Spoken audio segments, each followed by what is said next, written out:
ఇవాళ మనం మష్రూమ్ బిర్యానీ చేస్తున్నామండి. దాని తయారు విధానం చూద్దాం రండి. గిన్నె పెట్టుకోవాలి, పొయ్యి మీద స్టవ్ వెలిగించుకోవాలి, 2 స్పూన్లు నెయ్యి వేసుకోవాలి,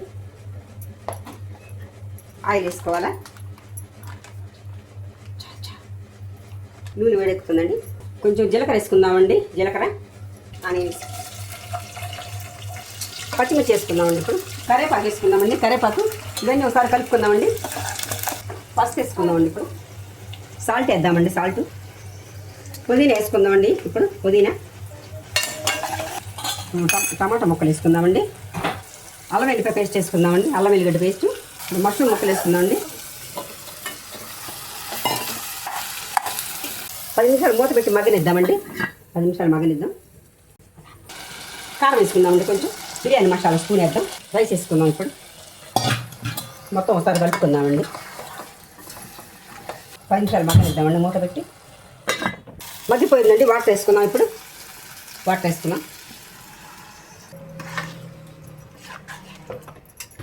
పైన బ్రౌన్ ఆనియన్స్ వేద్దాం. మూత పెట్టి 10 నిమిషాలు మగ్గనిద్దామండి.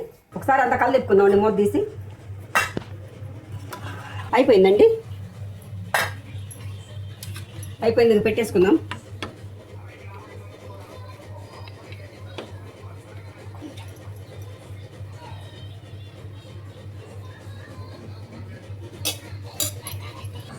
చికెన్ కర్రీ అండి ఇది కాంబినేషన్.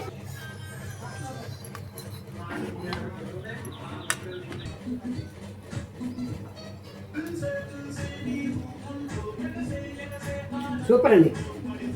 చికెన్ కాంబినేషన్తో మష్రూమ్ బిర్యానీ సూపర్ ఉందండి. చాలా అద్భుతంగా ఉంది.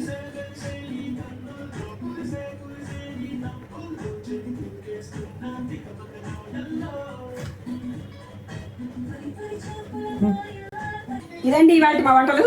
మష్రూమ్ బిర్యానీ చూశారు కదా. ఇటువంటి వంటలు చూడాలంటే మా శ్రీవల్లి కిచెన్ ఛానల్ చూడండి. రోజుకు వెరైటీ ఉంటుంది. Okay, bye.